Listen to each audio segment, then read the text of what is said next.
BBA, BCA, BCom computer కోర్సులో 100% placement లభించే ఏకైక డిగ్రీ కాలేజ్ కూకట్పల్లిలోని I3 డిగ్రీ కాలేజ్ 8367215215. ప్రతి 33 సెకండ్లకి ప్రపంచవ్యాప్తంగా ఎక్కడో అక్కడ ఒక వ్యక్తి హార్ట్ అటాక్తో మరణిస్తున్న, స్టేజ్ మీద డాన్స్ చేస్తూ పడిపోయిన వాళ్ళ కథలు చూస్తుంటే భయం వేస్తుంది. అసలు ఎందుకు ఇంత గుండె జబ్బు చొచ్చుకొచ్చేసింది? AR రెహమాన్ గారికి అలజడి, ఇబ్బందిగా ఉంటే వెళ్ళారు హాస్పిటల్కి. Of course he's fine now. First 1 hour is a danger period. Particular fibrillation అంటాం, సడన్ కార్డియక్ డెత్స్ ఎక్కువగా సంభవిస్తుంటాయి. ఒక్కోసారి నాకు అసిడిటీ లాగా వస్తుంది, కొంచెం సేపు దూరం నడవంగానే ఇబ్బందిగా ఉంటుంది, కానీ యాంటాసిడ్ వేసుకుని తగ్గిపోతున్నారు. ఎలా తెలుస్తుంది హార్ట్ అటాకా లేకపోతే హార్ట్కి సంబంధించిందా అని? అది నడిచినప్పుడు, పని చేసినప్పుడు హార్ట్ వేగం పెరిగినప్పుడు ఏంటంటే హార్ట్కి ఎక్కువ ఆక్సిజన్ కావాలి. కిడ్స్ కంటే ఎక్కువగా స్ట్రెస్ తీసుకోవడం, ఎక్కువగా నిద్ర లేకుండా పనిచేయడం, డే నైట్ హ్యాబిట్స్, ఇవన్నిటి వల్ల కూడా. దేనికి ఇండికేషన్? లోపల బ్లాక్స్ ఉన్నాయనా? బ్లాక్స్ ఏంటంటే కొంచెం మొదలైనప్పుడు 50% మొదలైనప్పుడు పెద్ద సిమ్టమ్స్ ఉండవు. ఎందుకంటే బ్లడ్ ప్రెషర్, రక్తం సరఫరా పెరగదు. 99% దాకా వెళ్తే కూర్చుంటే నొప్పి రావడం. కొందరికి ఒకటే కన్ఫ్యూజన్, యాంజైనా కూడా అన్నం తింటే మనకు రక్త ప్రసారం కొంచెం స్టమక్ సైడ్ డైవర్ట్ అయ్యి హార్ట్కి తగ్గుతుంది కనుక కొన్నిసార్లు పెయిన్ వస్తుంది. దీన్నే చాలా మంది గ్యాస్ అనుకొని చాలా మంది ప్రాబ్లంలో ఇరుక్కుంటారు. చెక్ లిస్ట్ ఏంటి సార్? మామూలుగా HbA1c, lipid profile, CBP, HSCRP, anaemia కూడా ఉంటుంది. డిసీజ్ కొంచెం ఉన్నా కూడా అది ప్రెసిపిటేట్ అవ్వడానికి అవకాశం ఉంది. లేడీసే మగవాళ్ళు రక్తం పీల్చుకు తాగుతారా అంటారు, మరి మగవాళ్ళందరూ మీరే చెప్తున్నారు. మరి చాలా మంది మంచినీళ్ళు ఇచ్చేస్తారు, చాలా మంది అరిపాదలు ఇలా గట్టిగా రాసేస్తారు, చాలా మంది పడుకోబెడతారు, కొంతమంది కూర్చోపెడతారు. వాట్ ఇస్ అది కరెక్ట్ కూడా కాదండి సార్. కిషోర్ కుమార్ గారు 1 kg పకోడీ తిని పాట పాడేవాడు, దానికి ఏం వచ్చేది కాదని చెప్పి అదే ప్రమోట్ చేస్తా అంటే తప్పు అవుతుంది. Welcome to the healthy journey with Swapna, exclusively మీ సుమన్ టీవీలో. ఇది మామూలు విషయం కాదండి నేను చెప్పబోతోంది. ప్రతి 33 సెకండ్లకి ప్రపంచవ్యాప్తంగా ఎక్కడో అక్కడ ఒక వ్యక్తి హార్ట్ అటాక్తో మరణిస్తున్న స్టాటిస్టిక్స్ మన కళ్ళ ముందు కనిపిస్తున్నాయి. అంతేకాదు భారతదేశంలో leading cause of death cardiac, అంటే కార్డియోవాస్కులర్ డిసీజ్ అనే విషయం కూడా చాలా జీర్ణించుకోలేని వాస్తవం. ఇదివరకు ఒక గ్లామరస్ అంటే జబ్బుగా చూపించేవారు గుండె జబ్బుని సినిమాల్లో కూడా. ఏదో ఒక టైంలో గుండె పట్టుకుని అలా వస్తుంది గుండె జబ్బు, కొంత కాసేపు ఉంటుంది, తర్వాత మనిషి బతుకుతాడు లేకపోతే పోతాడని. కానీ నిజంగా చెప్పాలంటే మనకి సడన్ కార్డియాక్ ఫెయిలియర్తో అక్కడికక్కడ అలా డ్రాప్ డెడ్, అంటే అక్కడ నిజంగా స్టేజ్ మీద డాన్స్ చేస్తూ పడిపోయిన వాళ్ళ కథలు చూస్తుంటే భయం వేస్తుంది. ఇవాళ లెట్స్ ఫైండ్ అవుట్ అసలు ఎందుకు ఇంత గుండె జబ్బు చొచ్చుకొచ్చేసింది. మనతో పాటు ఒక చాలా well known and renowned cardiologist ఉన్నారు, చాలా senior in his profession. Doctor A. Srinivas Kumar garu is a director of cardiology from Apollo hospitals, అలాగే క్లినికల్ రీసెర్చ్ వింగ్కి కూడా వారు హెడ్గా ఉన్నారు. అండ్ ప్రస్తుతం కార్డియాలజీకి సంబంధించిన అన్ని విషయాల్ని క్షుణ్ణంగా ఆయన, ముఖ్యంగా బార్త్ సిండ్రోమ్ అంటారా, చాలా రేర్ కండిషన్స్ కూడా ట్రీట్ చేస్తూ వచ్చారు వారి కెరియర్లో. డాక్టర్ శ్రీనివాస్ కుమార్ గారు, thank you for joining us sir. So చాలా భయానకమైన విషయమే, మన దాకా రాదనుకుంటాం. ఇదివరకు జెనెటిక్స్ని మాత్రం దృష్టిలో పెట్టుకునేవారు. ఈ గత 25 ఏళ్ల మీ కెరియర్లో ఏం మార్పులు చూశారు సార్? అంటే మీరు అందరూ చెప్పినట్టుగా జబ్బు ఎక్కువగా పెరుగుతోంది. భారతదేశము స్వాతంత్రం వచ్చినప్పటికీ ఇప్పటికి చూస్తే జబ్బుల పర్సెంటేజ్ ఆఫ్ పేషెంట్స్ ఎఫెక్ట్ అయిన వాళ్ళు పెరుగుతున్నారు. అలానే కాకుండా మరీ యంగ్ వయసులో కూడా వస్తుంది. సో ఇది ఎందువల్ల జరుగుతుందని మనం అనలైజ్ చేసినట్టుంటే, డిసీజ్ ఏంటంటే it is a syndrome and complex process between genetics and environmental influences. మన భారతదేశంలో ఇన్ జనరల్గా జెనెటికల్లీ కొంచెం ఎక్కువ జబ్బులు ఉన్నమాట వాస్తవము. Genetically our patients maybe coronary artery smaller size అనుకుంటే వేరియస్ కారణాల వల్ల. కాకపోతే ఈ జెనెటిక్స్కి ఎన్విరాన్మెంటల్ ఇన్ఫ్లుయెన్సెస్, మన పాత అప్పుడు ఏంటంటే traditional Indian habits were all good habits. They use to go for walking, take less of మన ఫ్యాటీ ఫుడ్స్ అవి లేకుండా హెల్తీ డైట్ తినడము, అక్కడ ఎక్సర్సైజ్లు, యోగాలు. ఇప్పుడు మోడర్న్ సివిలైజేషన్లో ఏమైపోయిందంటే అందరు అఫ్లుయెంట్ సొసైటీస్ వచ్చేసి మన ఈటింగ్ ప్యాటర్న్స్ చేంజ్ అయిపోయినాయి, వాకింగ్ తగ్గిపోయింది, ఎక్సర్సైజ్ లేదు. దాంతోపాటు డైటరీ హ్యాబిట్స్ మారినాయి, ఇంకా అఫ్లుయెంట్స్తోని పాటు స్మోకింగ్ ఇట్లాంటివి బ్యాడ్ హ్యాబిట్స్ కూడా దరిచేరినాయి. ఇంకా చూసినట్టయితే ఈ ఎన్విరాన్మెంటల్ ఫ్యాక్టర్స్, జెనెటిక్ ఫ్యాక్టర్స్ కలిపి ఇది ట్రిగర్ చేసి జబ్బు పెరుగుతున్నట్టుగా మనం చూస్తున్నాం. ఈ రిస్క్ ఫ్యాక్టర్స్, డయాబెటీస్ కూడా పెరుగుతోంది, బ్లడ్ ప్రెషర్ కూడా పెరుగుతోంది. దాంతోపాటు స్ట్రెస్ కూడా ఒక ముఖ్యమైన కారణం. మన అందుకోవాల్సిన దానికంటే టార్గెట్స్ కంటే ఇంకెక్కువగా స్ట్రెస్ తీసుకోవడం, ఎక్కువగా నిద్ర లేకుండా పనిచేయడం, డే నైట్ హ్యాబిట్స్, ఇవన్నిటి వల్ల కూడా మనకు జబ్బు చాలా పెరుగుతుంది. మీరు ఇంతకుముందు చెప్పినారు సార్ భారతదేశంలో it is no more like infection diseases common అంటుంటే మన పాపులేషన్ ఇండిపెండెన్స్ వచ్చినప్పుడు టీబీ జబ్బు ఇంకా ఇన్ఫెక్షన్స్ కామన్ కారణంగా ఉండే ఇది అది కాదు. ఇప్పుడు నాన్ ఫస్ట్ కమ్యూనికబుల్ లో number 1 cause of death heart diseases and strokes, దీన్ని కార్డియోవాస్కులర్ డిసీజెస్ అంటాం. సో ఇది అందరూ తెలుసుకోవాల్సిన విషయం. నిన్న మొన్న కూడా సార్ ఏఆర్ రెహమాన్ గారికి అలజడి, ఏదో గుండె ఏదో ఇబ్బందిగా ఉంటే వెళ్ళారు హాస్పిటల్కి. Of course is fine now. అలాగే మనకి చాలా ప్రముఖ గాయకులు మనకి బాలకృష్ణ ప్రసాద్ గారు మొన్న గుండె జబ్బుతో ఆయన హార్ట్ స్ట్రోక్ వచ్చి పోయారని కూడా చెప్తున్నారు తిరుపతిలో. ఆయనకు అఫ్ కోర్స్ ఏజ్ రిలేటెడ్ అని చెప్పచ్చు. పునీత్ రాజ్ కుమార్ ఏంటి సార్ అలా ఎక్సర్సైజ్ చేసుకుంటూ అలా పోయారు. అలా చూసుకుంటే చాలామంది మనకి ఈ మధ్య రీల్స్ కూడా కనిపిస్తున్నాయి, స్టేజ్ మీద డాన్స్ చేస్తూ ఉంటారు, టక్మని పడిపోతారు. అట్లెట్లా అవుతారు సార్? అంటే జనరల్గా ఏంటంటే బాడీ నేచర్ అనండి గాడ్ అనండి వార్నింగ్ సిగ్నల్స్ ఇస్తూ ఉంటుందండి. చాలా మంది ఏంటంటే నాకెందుకు వస్తుంది నేను రెసిస్టెంట్ అనుకొని దాన్ని పట్టించుకోకుండా, ఎస్పెషలీ ఇంకా అందరూ కాదు కానీ కొందరికి ఈ పార్టీస్లలో చేసినప్పుడు కొంచెం ఆల్కహాల్ ఇన్ఫ్లుయెన్స్ వల్ల దానివల్ల కూడా కొంచెం ట్రెడిషనల్గా కంప్లైంట్స్ మైల్డ్గా వచ్చే వాటిని నెగ్లెక్ట్ చేసి ఎప్పుడైతే బాగా సివియర్ అయిపోతుందో అప్పుడు సడన్గా పడిపోవడం జరుగుతుంటారు. అంటే జనరల్గా హార్ట్ అటాక్ ప్రజెంటేషన్స్లో కూడా మనం చూసినట్టయితే significant number of patients first 1 hour is a danger period. అందులో సడన్గా రక్తనాళం బ్లాక్ అయినప్పుడు బీటింగ్ అబ్నార్మాలిటీ వెంట్రికులర్ ఫిబ్రిలేషన్ అంటాం, సడన్ కార్డియక్ డెత్స్ ఎక్కువగా సంభవిస్తుంటాయి. ఇంకా ఇట్లాంటి హైఫై పీపుల్ న్యూస్లో ఉన్న వాళ్ళు వచ్చినప్పటికీ ఇంకా ఎక్కువ పాపులర్ అవుతుంది. ఇది ఉండింది ఇంతకుముందు, బట్ మేబీ సోషల్ మీడియా నుండి వేరే ఇంకా అవేర్నెస్ పెరిగి ఇంకా ఎక్కువగా చెందుతుంది. కానీ కాషన్ ఏంటంటే ఎవరైనా కూడా మనము రోగి ఇంతకుముందు చేసే అలవాట్లకు కూడా చేస్తుంటే కొంచెం ఫటీగ్ లాగాను, ఇబ్బంది లాగాను, డిస్కంఫర్ట్ లాగాను, మైల్డ్ ఎస్పెషల్లీ ఎగ్జర్షన్ వల్ల నడిచినప్పుడు పనిచేసినప్పుడు ఎక్కువ అవుతుంది అన్నప్పుడు, రెస్ట్ తీసుకుంటే తగ్గుతుంది అన్నప్పుడు మాత్రం డెఫినెట్గా హార్ట్ ఏమైనా ప్రాబ్లం ఉందా అని చూసుకోవాలి. అలా కాకుండా డాన్స్ చేస్తుంటారు, ఎక్కువ ఎగ్జర్షన్ చేస్తుంటారు, పాడుతుంటారు, కొంచెం కంప్లైంట్స్ వస్తుంటాయి, అయినా కూడా నాకు రాదు, నేను హెల్దీ కదా, నేను చాలా ఫిట్నెస్ మెయింటైన్ చేస్తాను ఇది అనుకొని. బట్ మీరు అన్నట్టుగా ఎవరు కూడా రెసిస్టెన్స్ కాదు. హార్ట్ అటాక్ ఎవరికైనా జరగచ్చు, కాకపోతే రిస్క్ ఫ్యాక్టర్స్ ఉన్న వాళ్ళకి ఎక్కువగా జరిగే అవకాశం ఉంటుంది, లేని వాళ్ళకు అసలే జరగదని లేదండి. కనుక ఎవరైనా కూడా ఏ మాత్రమైనా ఎగ్జర్షన్లో కంప్లైంట్స్ వచ్చినప్పుడు మాత్రము డెఫినెట్గా డాక్టర్ దగ్గరికి వెళ్ళి టెస్ట్ చేయించుకొని ఏమైనా వచ్చే ఛాన్స్ ఉందా అని మనం చూసుకోవాలి. సార్ మామూలుగా మీరు చెప్పారు కదా దట్ సిమ్టమ్స్ వస్తాయని చెప్పి, ఒక్కోసారి నాకు అసిడిటీ లాగా వస్తుంది, కొంచెం సేపు దూరం నడవంగానే ఇబ్బందిగా ఉంటుంది, కానీ యాంటాసిడ్ వేసుకున్న తగ్గిపోతున్నారు. ఎలా తెలుస్తుంది హార్ట్ అటాకా లేకపోతే హార్ట్కి సంబంధించిందా అని? ఇది చాలా మంచి ప్రశ్న. ప్రేక్షకులు అందరూ ఇది కనుక్కోవడానికే 15-20 ఏళ్ళు చదువుతాం cardiology. Still there is some element of confusion అండి.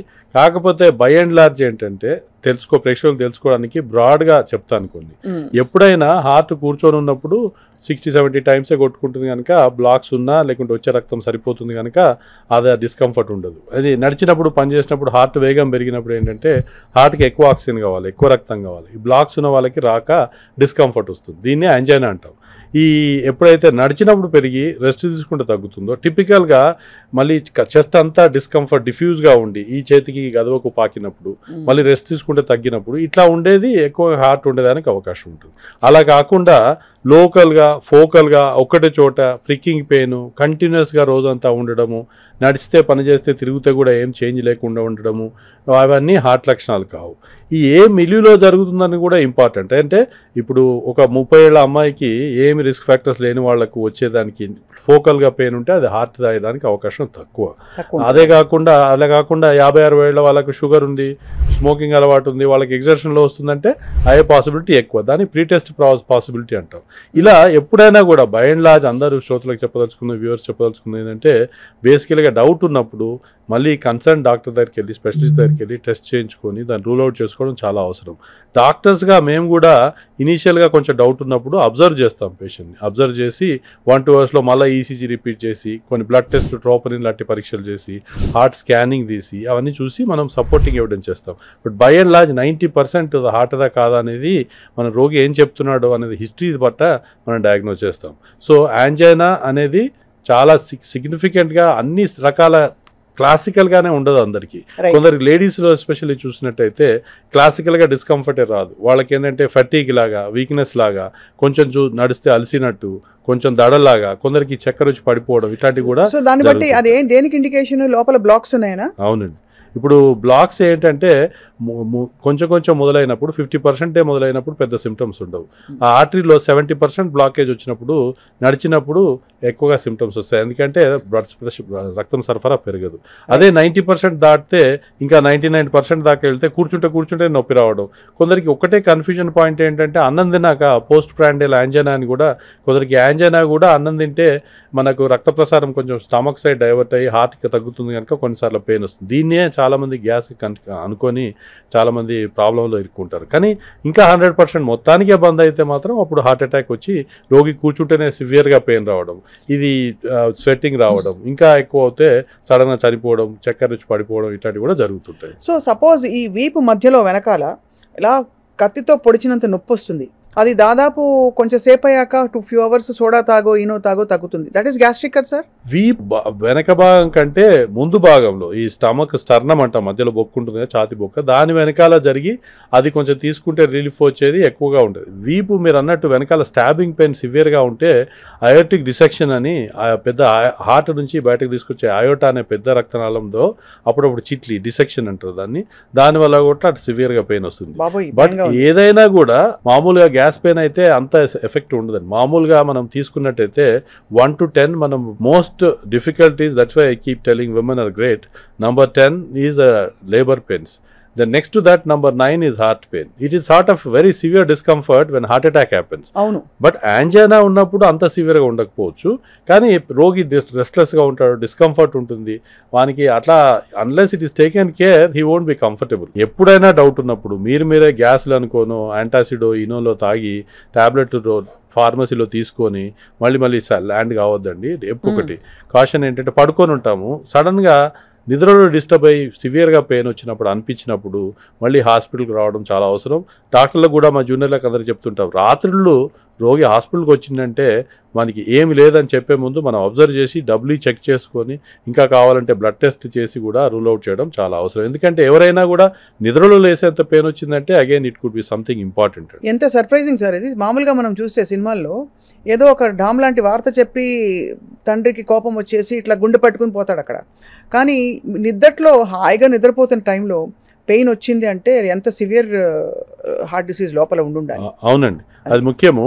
సినిమాలో చూపించే డ్రామటైజేషన్ ఏంటంటే stress is one of the risk factor. But is it sir? It is right.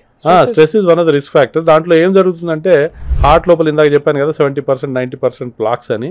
ఈ స్ట్రెస్ వల్ల ఆర్ సివియర్ ఎక్సర్సైజ్ చేసిన, ఇప్పుడు వెయిట్ లిఫ్టింగ్ చేస్తారు, ఓవర్ నైట్ హృతిక్ రోషన్ అయిపోవాలని ప్రయత్నం చేస్తుంటారు. వీళ్ళందరికీ ఏంటంటే సడన్గా టాలరెన్స్ లెవెల్ గ్రాడ్యువల్గా వార్మప్ చేయకుండా సడన్గా ఎక్సర్సైజ్ చేసినప్పుడు ఆర్ ఎక్కువ స్ట్రెస్ ఉన్నప్పుడు, ఎస్పెషల్లీ లేడీస్లో కూడా డిస్క్రైబ్డ్, ఆ చిన్న ప్లాక్స్లలో రప్చర్ అయిపోయి బ్లడ్ క్లాట్ అయిపోయి ఆర్బీసీలు క్లాటింగ్ ఫ్యాక్టర్స్ అన్నీ జమ అయిపోయి సడన్గా క్లాటింగ్ అయ్యి హార్ట్ అటాక్ అవుతుంది. So that is also described one of the features, but it is little over exaggerated. Not always it happens like that, but when it is happening you should be careful.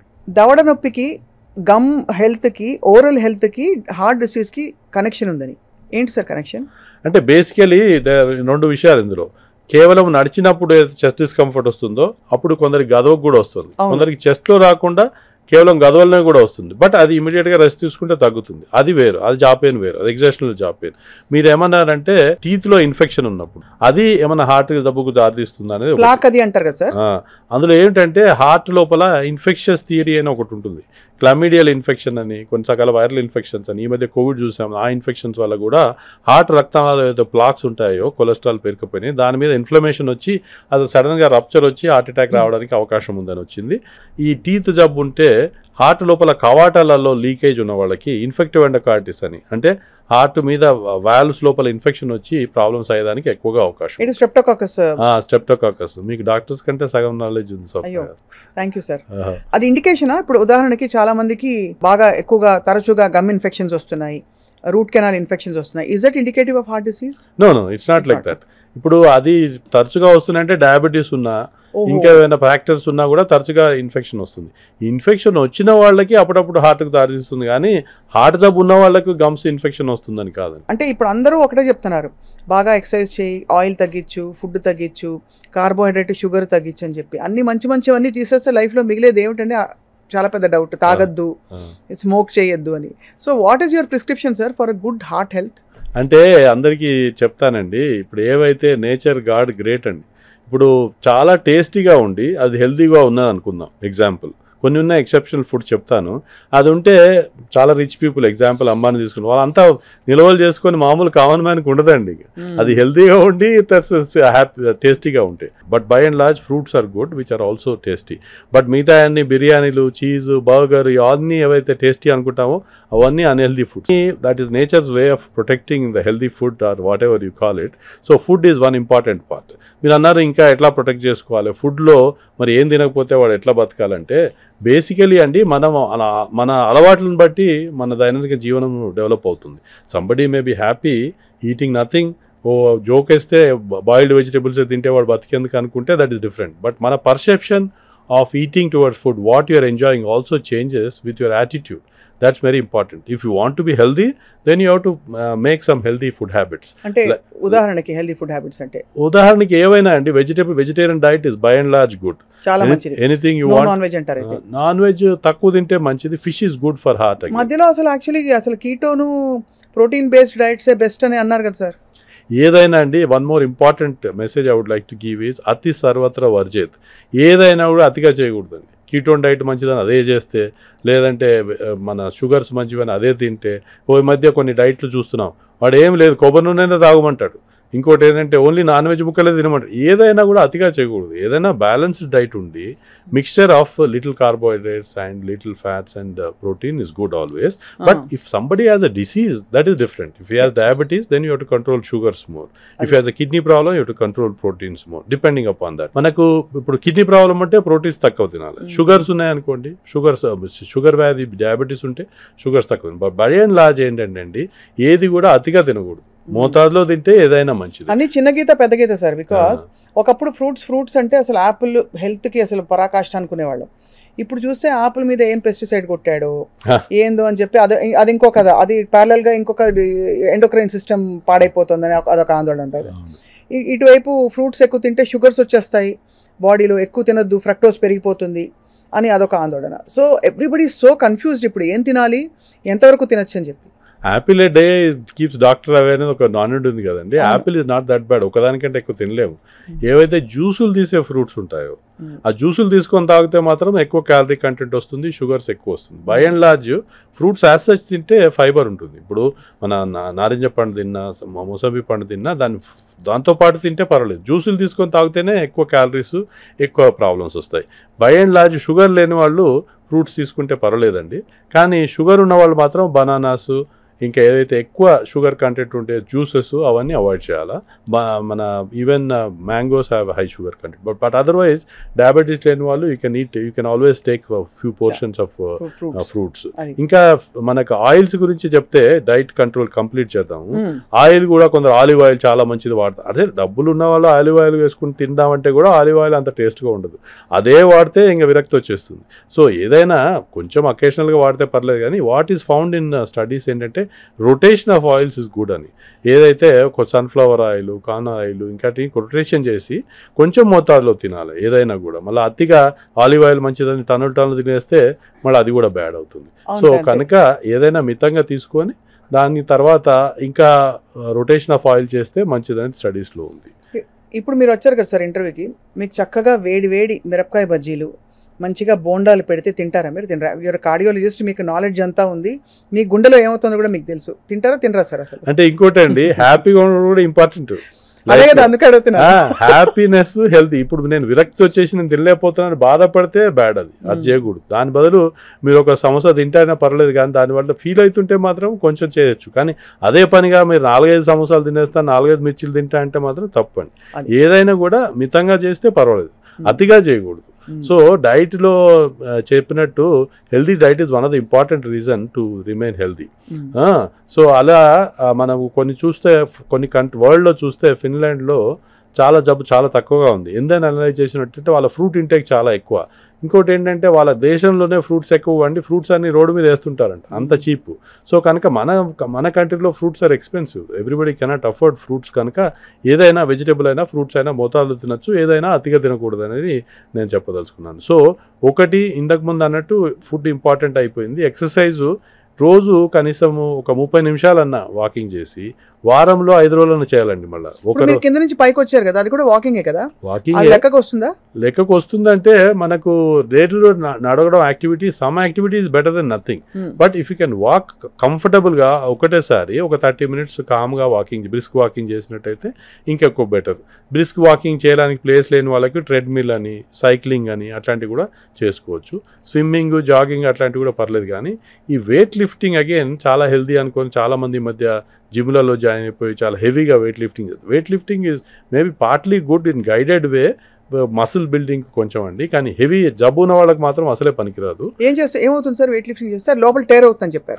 Plaques ఏమైనా ఉంటే అవి rupture అయ్యి మళ్ళీ సడన్గా clotting వచ్చి heart attacks వచ్చేదానికి అవకాశం. కానీ అది గ్రేడెడ్గా కొంచెం చేస్తే పర్లేదు, 2-3 kgs. కానీ ఓవర్ నైట్గా బాడీ బిల్డప్ చేసేయాలని చేసి అది చేస్తే మాత్రం ట్రబుల్. సో ఎక్సర్సైజ్ కూడా మనం గైడెడ్ వేలో చేసుకొని వార్మప్ చేసి గ్రాడ్యువల్గా కామ్ డౌన్ చేసుకోవచ్చు. అందరూ తెలుసుకోవడానికి ఎంత చేయాలంటే మన హార్ట్ రేటు ఎంత పెరుగుతుందనేది చూసినట్టయితే రోగికి 220 minus age, that is the average heart rate which we need to achieve. దానికంటే అంత లేకపోయినా 85% ఆఫ్ ఇట్ వచ్చినా పర్లేదు. అంటే 220 మైనస్ 50 ఏళ్ళు ఉన్నారనుకోండి, 170 వరకు అంత లోపు ఎంతగా 85% చేసినా పర్లేదు. You need not go up to 100%. That is reasonable exercise. అంటే 175కి మన గుండె కొట్టుకుంటూ ఆ ట్రెడ్మిల్ పట్టుకుంటాం కదండి మెషిన్స్, ఆ 175 అనేది యాక్యురేటే కదా? అది జనరల్గా యాక్యురేటే ఉంటుందండి. వెరీ రేర్లీ జబ్బు వల్ల హార్ట్ బీటింగ్ అబ్నార్మల్ అయినా, పల్సేషన్ సరిగా లేకపోతే మళ్ళీ అది పల్స్ సెన్స్ చేయదు, అదొకటి అబ్నార్మాలిటీ. కానీ బై అండ్ లార్జ్ రీజనబుల్గానే ఉంటుంది. అంటే ఒక 5-10 అటు ఇటు ఉన్నా పెద్ద ప్రాబ్లం ఉండదు. బట్ బై అండ్ లార్జ్గా మీరు చేయగలిగినంత బాడీ చెప్తుందండి. That is what again need to listen. Body cautions you. Suppose you are very healthy, you can walk it well, గ్రాడ్యువల్గా మీ ఎక్సర్సైజ్ టాలరెన్స్ పెరుగుతుంటుంది. మీరు చేయగలిగిన దానికంటే బాడీ చెప్పినప్పుడు ఆగుమన్నప్పుడు కొంచెం రెస్ట్ తీసుకొని మళ్ళీ చేయొచ్చు. కానీ దాన్ని టూ మచ్గా టార్చర్ చేసి ట్రబుల్ చేయకూడదు. హ్యూమన్ హార్ట్ మన బాడీ కదా, మనం కేర్ చేసుకోవాలండి. Absolutely sir. సార్ ఇప్పుడు హెచ్ఎస్సిఆర్పి అనేది why is it such a significant parameter? ఇదివరకు ఏదో బ్లడ్ కొలెస్ట్రాల్ ఉందా, ఏదో లిపిడ్ ప్రొఫైల్ అని సింపుల్గా వదిలేసేవారు. ఇప్పుడు హెచ్ఎస్సిఆర్పి ఇన్ఫ్లమేషన్ బాడీలో మెజర్ చేయడం, why is it so significant? అంటే ఇందాక చెప్పినా కదా, ఇన్ఫ్లమేషన్ థియరీ, ఇన్ఫెక్షన్ థియరీ అనేది ఒక థియరీ హార్ట్లో. ఎస్పెషల్లీ ఎప్పుడైనా సేమ్ కొలెస్ట్రాల్ లెవెల్కే కొందరికి హెచ్ఎస్సిఆర్పి ఎక్కువ ఉన్న వాళ్ళకు రిస్క్ ఎక్కువ ఉంటుందని. ఇండియాలో ఇన్ జనరల్ కూడా ఇన్ఫ్లమేటరీ మార్కర్స్ ఎక్కువ ఉంటాయని ఒక theory. Being in it self is risk factor twice మిగతా దానికంటే. సో అది హెచ్ఎస్సిఆర్పి మిగతా లేని వాళ్ళకి సర్చ్ చేస్తామండి జనరల్గా. బట్ అన్ని డయాబెటీస్, బ్లడ్ ప్రెషర్ అన్ని ఉన్న వాళ్ళకి పెద్ద రిలవెన్స్ ఉండకపోవచ్చు. But still it is considered as one of the marker inflammation, so that you are more prone. So వాళ్ళకి ఈ స్టాటిన్ అనే మందులు తీసుకుంటే ఎక్కువ బెనిఫిట్ ఉంటుంది, ఎందుకంటే ఇన్ఫ్లమేషన్ కంట్రోల్ చేస్తుంది కనుక. So HSCRP is also one of the important predictor, I would say, but not as bad as diabetes or blood pressure or smoking. But still it is also a risk marker. Smoking అయితే direct connection ఉంది కదా heart disease కి. Smoking గొప్పతనం ఏంటంటే ఎక్కడెక్కడైతే రక్త ప్రసారం ఉంటుందో బాడీలో, కన్ను అనుకోండి, కాలు అనుకోండి, హార్ట్ అనుకోండి, కిడ్నీ అనుకోండి, ఎక్కడైనా రక్త ప్రసారం లేనిది ఏ ఆర్గన్ కూడా పనిచేయదు. ఎక్కడైతే రక్త ప్రసారం ఉంటుందో అక్కడ స్మోకింగ్ ఎఫెక్ట్ చేసి ఆ వెసల్స్ నేరో అయ్యేటట్టు చేస్తుంది. వాసోస్పాజం అంటాం దాన్ని. అలా మా బుక్లలో ఏం రాసి ఉంటుందంటే రోగి స్మోకర్స్కి కాళ్ళలో నొప్పి వస్తున్నప్పుడు వాళ్ళ కాళ్ళు కావాలా సిగరెట్ కావాలా చెప్పాలి, అంత డేంజరస్. అదే కాకుండా ఈ వాస్కులర్ సప్లై ఉన్న ప్రాబ్లం కాకుండా అన్ని క్యాన్సర్స్కు స్మోకింగ్ లింక్ ఉంది. So if given a choice, actually చాలా రిలవెంట్గా ఇప్పుడు అడ్వర్టైజ్మెంట్లో అవి సినిమాలలో కూడా బాగా వేసి కొంచెం ఇంపార్టెన్స్ తెలుసుకున్నారు పబ్లిక్ దాని బ్యాడ్ అని. తగ్గుతుంది, it's a good sign. But still it is, if you can ban it, you can decrease significantly number of diseases which are caused by smoking. Or cancers తగ్గుతాయి, ఈ కార్డియోవాస్కులర్ డిసీజెస్, పారాలిసిస్ కూడా తగ్గుతాయి. ఈ next generation కొంచెం బాగా alert అయిపోయినట్టు అనిపిస్తుంది doctor Srinivas Kumar గారు.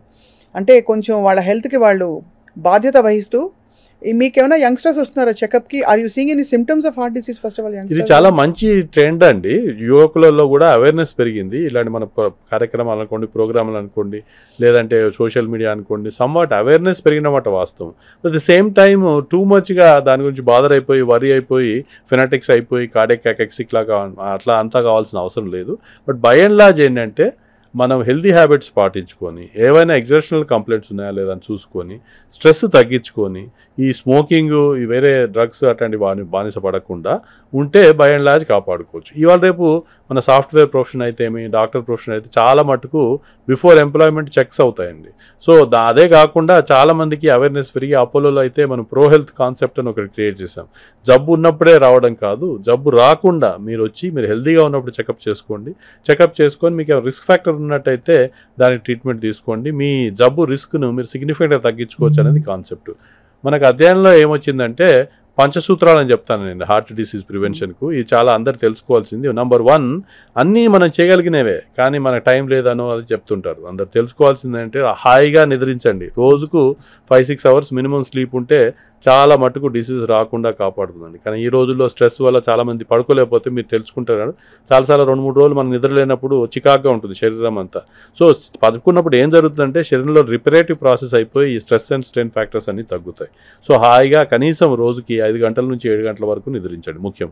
నెంబర్ 2, ఎక్సర్సైజ్ ఇందాక డిస్కస్ చేసినట్టుగా లైఫ్ ఈజ్ ఈక్వల్ టు చలనము. వాకింగ్ కానీ ఎక్సర్సైజ్ కానీ జాగింగ్ కానీ రోజుకు ఒక 30 నిమిషాలు, వారంలో 5 రోజులు. God is kind enough to give you 2 days holidays. 2 రోజులు రెస్ట్ తీసుకున్నా కనీసం 5 రోజులు మీకోసం మీరు టైం తీసుకొని ఒక 30 minutes వాకింగ్, జాగింగ్, సైక్లింగ్ ఏదైనా ఎక్సర్సైజ్ చేయండి. ఏమీ చేయలేని వాళ్ళు, ఏజ్ ఎక్కువ ఉన్న వాళ్ళు కనీసం కూర్చొని మెడిటేషన్ చేసినా, యోగా చేసినా సిగ్నిఫికెంట్గా మనకు బెనిఫిట్ ఉందని మనకు అధ్యయనంలో వచ్చింది. సెకండ్ది ఎక్సర్సైజ్. మూడోదండి డైట్ హ్యాబిట్స్ ముఖ్యం, ఫుడ్ హ్యాబిట్స్ ముఖ్యం. మనం హెల్తీగా తిని మితంగా తిని ఇందాక చెప్పినట్టుగా నియమాలు పాటించడం అవసరం. 4వది నేను స్ట్రెస్ వద్దని చెప్పడము కానీ హ్యాపీగా ఉండడం కూడా ఇంపార్టెంట్.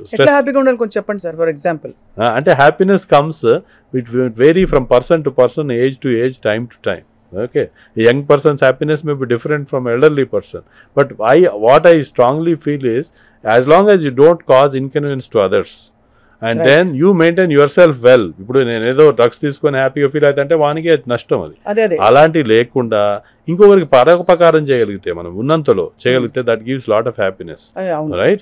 సో అది చేస్తే మనం హెల్తీగా ఉండడానికి అవకాశం చాలా ఎక్కువ. ఇంకోటి 5వది ముఖ్యమైనది ఏంటంటే మీకు అన్ఫార్చునేట్లీ రిస్క్ ఫ్యాక్టర్స్ ఉంటే, మీ ఫ్యామిలీ హిస్టరీ ఉన్నా, డయాబెటీస్, బ్లడ్ ప్రెషర్ ఉన్నా, కొలెస్ట్రాల్ ఎక్కువ ఉన్నా, వాటికి దగ్గరలో ఉన్న డాక్టర్కి వెళ్ళి చూపించుకొని ట్రీట్మెంట్ తీసుకుంటే మీకు రిస్క్ చాలా మటుకు తగ్గించవచ్చు. సో ఈ 5 సూత్రాలు పాటించినట్టయితే హాయిగా నిద్రించడం, మితంగా భుజించడం, ఎక్సర్సైజ్ చేసుకోవడం, ఏదైనా పాటు ఎక్సర్సైజు, హ్యాపీగా ఉండడం, ఏదైనా రిస్క్ ఫ్యాక్టర్స్ ఉంటే ట్రీట్మెంట్ తీసుకోండి. 5 పాటించినట్టయితే మీరు బిలీవ్ చేయరండి, మనం చాలామంది ఏదో చెప్తారు అనుకుంటారు కానీ ప్రత్యేకంగా దీని గురించి అధ్యయనం జరిగింది. 25,000 మందిలో 10 ఏళ్ళు స్టడీ చేసి మన జాక్ అనే ఇంటర్నేషనల్ జర్నల్లో పబ్లిష్ అయింది. నేను శ్రీనివాస్ కుమార్ చెప్తున్నది కాదు. దీంట్లో ఏం చేశారంటే ఒక 10,000 మందికి స్ట్రిక్ట్గా అన్ని ఫాలో చేయాలని చెప్పారు. ఇంకో 10,000 మంది మీరు ఏదంటే అది చేసుకోండి అని వదిలేశారు. వీళ్ళకి డిఫరెన్స్ హార్ట్ అటాక్లలో ఎంత తగ్గిందంటే 10%, 20%, 30% కాదండి, 81% హార్ట్ అటాక్స్కు పారాలిసిస్ రిస్క్ తగ్గింది. కానీ చాలా మంది ఎంతమంది ఫాలో చేస్తున్నారని చూస్తే పాపులేషన్లో ఓన్లీ 1-2% కూడా వచ్చేయటం లేదు. సో ఇలాంటి ప్రోగ్రామ్స్ వల్ల అవేర్నెస్ పెరిగి ఎక్కువ మంది ఆ పంచసూత్రాలు పాటిస్తే వాళ్ళు హెల్తీగా ఉండగలుగుతారు. సార్ ఇక లాస్ట్ 3-4 క్వశ్చన్స్ ఏంటంటే భారతదేశంలో ముఖ్యంగా మనం చేస్తున్న 2-3 పెద్ద తప్పులు చెప్పండి. ఇలా చేస్తున్నారు, ఇది చాలా తప్పు అని. ఉదాహరణకి మీరు జంక్ ఫుడ్ గురించి చెప్పారు, అలా మీకు కొట్టొచ్చినట్టు కనిపించేవి. అంటే ఇప్పుడు ఏదైనా అండి మెయిన్గా ఏంటంటే భారతదేశం ప్రోగ్రెస్ అవుతుంది, డెవలప్ అవుతుంది. So we want to do more then what we can. ఇప్పుడు pushing our cells too much and బాడీని మనం కేర్ తీసుకోవాలి కదా. It cautions you, but still people want to work hard, earn more, do things what you can achieve కంటే ఎక్కువ సాధించేద్దాం. ఇది ఇంత లోపల ఏంటంటే it's getting it lot of trouble and stress. Especially family history ఉన్న వాళ్ళు మాత్రము చాలా కేర్ఫుల్గా ఉండి 30 years ఎప్పుడైతే మనం ఇంకోటి చూసిందంటే 40 yearsకు ఫాదర్కి హార్ట్ అటాక్ వచ్చేస్తే పిల్లలకు కూడా అరౌండ్ దట్ ఏజే రావడానికి అవకాశం ఎక్కువగా ఉంటుంది. కనుక ఏ డికేడ్ అర్లియర్ నుంచే ఇంకా మీరు వీలుంటే స్కూల్ ఏజ్ నుంచే మనం హెల్దీ లైఫ్ స్టైల్ పాటిస్తే రిస్క్ తగ్గించుకోవచ్చు. ఇది తెలియకుండా ఏంటంటే చాలామంది ఇంకా అచీవ్ ఎక్కువ చేద్దామనే ఉద్దేశంతో they are troubling themselves too much. ఈ డే నైట్ వర్కింగ్ షెడ్యూల్స్లో కూడా ఒక ప్రాబ్లం. యూఎస్ వాళ్ళకి డే అయితే మనకు నైట్ ఉండి నైట్ టైంలో పనిచేయడం, దీనివల్ల కూడా దాంతోనే టైం ఫుడ్ తీసుకోకుండా స్మోకింగ్ చేయడం, అట్లాంటి అలవాటు చేసుకోవడం కూడా ఎక్కువ హ్యాబిట్. ఇంకోటి నేను చూస్తున్న ట్రెండ్ ఇంకోటి ఏంటంటే మీరందరూ చాలా గ్రేట్ అండి, ఉమెన్ ఆర్ గ్రేట్ అంటాను నేను actually. But women nowadays want to compete with men in everything. That's one way good. But if you're competing, you'll also compete with disease. I am telling women are different because you are tolerant and then, but you are competing with men in everything, you are competing with men in diseases also unfortunately. Previously ఏంటంటే pre menopause రాకముందు లేడీస్కి hormone protection ఉంటుండే అని చూస్తాం. ఈ competitive వరల్డ్లో ఏంటంటే that is also becoming less and less common. Women are also getting suffer. And then suppose you have diabetes or early family history, then that protection of hormones is gone. So you need to be careful. చాలా మంది women ఏంటంటే మనకు breast క్యాన్సర్కో uterine దానికో check చేయించుకుంటారు, కానీ చాలా మంది హార్ట్ అటాక్ వచ్చే వరకు కూడా వాళ్ళ ఫ్యామిలీస్కి అందరూ చూసుకుంటారు, వాళ్ళు చెకప్ చేసుకోరు. ఉమెన్ అందరూ కూడా తెలుసుకోవాల్సింది ఏంటంటే మీరు కూడా జబ్బు వచ్చిందా అనేది చెక్ చేసుకోవడం చాలా అవసరం. ఎందుకంటే ఉమెన్లో కూడా కామనెస్ట్ కాజు ఇప్పుడు ఏమి బ్రెస్ట్ క్యాన్సర్ యూట్రైన్ క్యాన్సర్ కాదండి, హార్ట్ డిసీజెసే కామనెస్ట్ కాజ్ ఆఫ్ డెత్. అందుకనే కార్డియాలజీ సొసైటీ మేము ఏం పెట్టామంటే ఉమెన్ ఇన్ రెడ్ అని, just to highlight that heart diseases are still the commonest. Even I am not blaming breast cancer campaign, other camp, that's also good, you can do it, but at the same time you should not neglect your cardiovascular health. So women lo kuda disease పెరగడం చాలా చూస్తున్నాం. మూడో trend చూస్తున్నది ఏంటంటే young వాళ్ళలో రావడం. ఎందుకు అది జరుగుతుందని చూసినట్టయితే ఇదే నేను ఇందాక చెప్పినట్టుగా టార్గెట్స్ పెట్టుకోవడం, ఎక్కువగా చేయడం, ఇంకా ఓవర్ అంబిషియస్నెస్, ఈ తొందరపాటులో ఒబిసిటీ పెరగడం, ఎక్కువ యాక్టివిటీ లేకుండా, దాంతోపాటు ఒబిసిటీ పెరిగినప్పుడు ఈ డయాబెటీస్, బ్లడ్ ప్రెషర్ పెరగడం అన్ని జరుగుతున్నాయి. రిస్క్ ఫ్యాక్టర్స్ పెరిగితే ఈ అన్నిటి వల్ల జబ్బులు కూడా పెరుగుతున్నాయి. మన కాన్సెప్ట్ మనం ఇండియాలో ప్రమోట్ చేయాల్సింది ఏంటంటే ఈ రిస్క్ ఫ్యాక్టర్స్ రాకుండానే చూసుకుంటే ఇంకా బెస్ట్. అంటే అది ప్రైమోర్డియల్ ప్రివెన్షన్ అంటాం. ప్రైమరీ ప్రివెన్షన్ అంటే రాకుండా చూసుకోవడం, ప్రైమోర్డియల్ ప్రివెన్షన్ అంటే రిస్క్ ఫ్యాక్టర్సే రాకుండా చూసుకోవడం. అంటే బ్లడ్ ప్రెషర్, డయాబెటీస్, కొలెస్ట్రాల్ లేకుండా చూసుకోగలిగితే ఇంకా మంచిది. అంటే అర్లీగానే మనం ముందు నుంచే ఎక్సర్సైజ్ చేసుకొని, ముందు నుంచే వాకింగ్ చేసుకొని, బరువు పెరగకుండా చూసుకొని, మనకు షుగర్, బీపీ రాకుండా, కొలెస్ట్రాల్ ఎక్కువ లేకుండా ఫుడ్ హ్యాబిట్స్ పాటిస్తే ఆటోమేటిక్గా మనకి రిస్క్ ఫ్యాక్టర్స్ ఉండవు, దాంతోపాటు జబ్బులు ఉండవు. రైట్. చెక్ లిస్ట్ ఏంటి సార్? మామూలుగా HbA1c, లిపిడ్ ప్రొఫైలు, ఇంకా CBP, HSCRP అందరికి serum creatinine, kidney function check చేసుకోవడం కూడా ఇంపార్టెంట్. హిమోగ్లోబిన్ లేడీస్లలో ఎస్పెషలీ అనీమియా కూడా ఉంటుంది, దాంతో కూడా హార్ట్ డిసీజ్ కొంచెం ఉన్నా కూడా అది ప్రెసిపిటేట్ అవ్వడానికి అవకాశం ఉంటుంది. కానీ ఆ లేడీసే మగవాళ్ళు రక్తం పీల్చుకు తాగుతారా అంటారు, మరి మగవాళ్ళందరూ మీరే చెప్తున్నారు మరి.